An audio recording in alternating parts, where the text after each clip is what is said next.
മലയാളത്തിൻ്റെ master piece എന്ന് പറയാൻ നമുക്ക് എത്ര സിനിമകളുണ്ട്. റീ റിലീസിൻ്റെ ഒരു കാലഘട്ടമാണ് 4K. ഇനി ഇതിൻ്റെ അടുത്ത ജനറേഷൻസ് ഓരോന്നും ഈ AI എന്ന് പറയുന്ന വലിയ സൂപ്പർ പോസിബിലിറ്റി വന്നുകൊണ്ടിരിക്കുന്നു. അപ്പോൾ ഒരു കാലഘട്ടത്തിനപ്പുറം റീ റിലീസിന് വേണ്ടി വെയിറ്റ് ചെയ്യുന്ന ശ്രേണിയിൽപ്പെടുന്ന സിനിമകളിൽ ഏറ്റവും ഉന്നതമായ സ്ഥാനം പേറി നിൽക്കുന്ന KTC ഗൃഹലക്ഷ്മി പ്രൊഡക്ഷൻസിൻ്റെ നമ്മുടെ എല്ലാം പ്രിയങ്കരനായ സ്വർഗീയനായ PV ഗംഗാധരൻ അവരുടെ കുടുംബമാണ് ഈ റീ റിലീസുമായിട്ട് മുന്നോട്ട് വരുന്നത്. എല്ലാവിധ ആശംസകളും നേരുകയാണ്.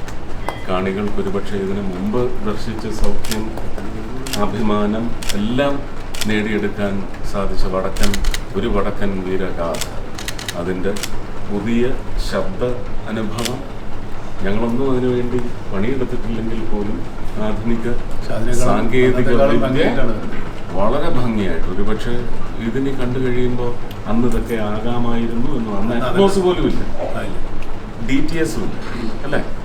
ഇതൊന്നുമില്ലാത്ത ഒരു കാലഘട്ടത്തിൽ നമുക്ക് അത്രയും വലിയ അതെ ഫിലിമിലാണ് ഷൂട്ട് ചെയ്തത്, ഫിലിം ഫോർമാറ്റാണ്, ഡിജിറ്റൽ അല്ല. ഇതെല്ലാം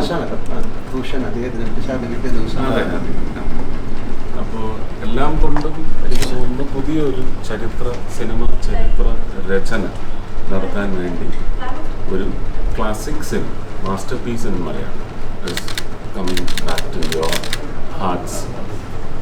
ജോയ്, റിജോയ്സ്.